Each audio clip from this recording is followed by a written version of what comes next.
Здравствуйте, мои маленькие друзья!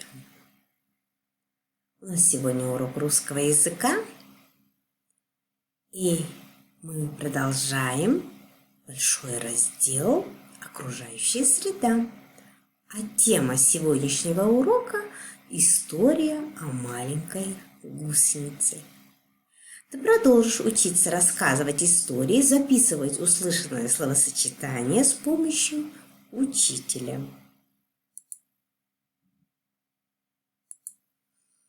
Послушайте, ребятки, маленькую сказку. В одном большом огороде жила-была маленькая гусеница. Она была зеленая-призеленая, но все только смеялись над ее мечтой. Была у нее мечта. Она хотела стать красивой бабочкой, но все только смеялись над ее мечтой. Гусеница заедала свое горе тем, что поедала и поедала эти зеленые листочки. Но однажды ей очень захотелось спать. Она сделала из белых нитей домик и сладко уснула. Когда она проснулась, ей стало темно и тесно в домике. Выбралась она из домика и поняла, что ее мечта сбылась. На ее спинке появились красивые крылышки. Взмахнула она ими и полетела. Все дружно закричали: «Какая же ты красивая бабочка!» Посмотрите. Посмотрите на эту гусеницу. Куда заползла гусеница? Правильно, в яблоко. Что она построила в яблоке? Домик. Почему она именно выбрала яблоко? Потому что оно очень вкусное. А где живут еще гусеницы? Подумайте и скажете.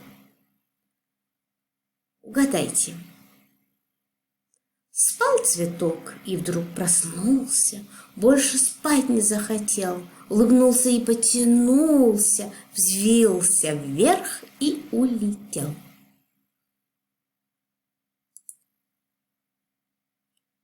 Что произошло с цветком? Улыбнулся, потянулся. Спать он больше не хотел, потому что она превратилась из кокона в бабочку. Правильно.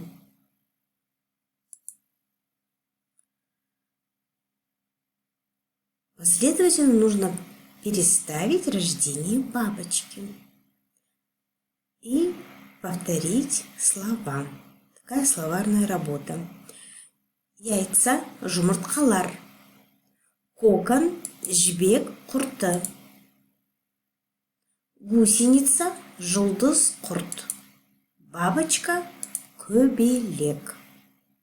Запишите в тетради эти слова: яйца, кокон, гусеница, бабочка. Кто внимательно слушал, тот и напишет сейчас эти слова по памяти.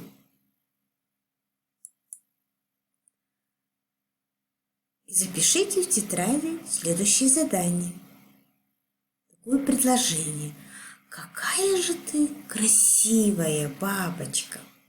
Бабочка – это имя существительное женского рода, единственного числа. Почему она бабочка женского рода? На какой вопрос она отвечает? Правильно, чтобы определить имя существительное женского рода, мы задаем вопрос: чья бабочка? Она моя. А если слово кокон, тоже нужно определить род и число имени существительного. Слово кокон. Правильно. Кокон, он чей? Он мой. Это существительное мужского рода. Вот. Сейчас открываем тетради и запишите следующие существительные. Дом, машина, рюкзак, солнце, кокон и гусеница. И определите род и число существительного.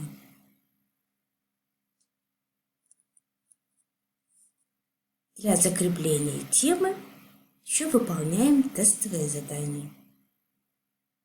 Большое спасибо за урок. Удачи вам, ребята!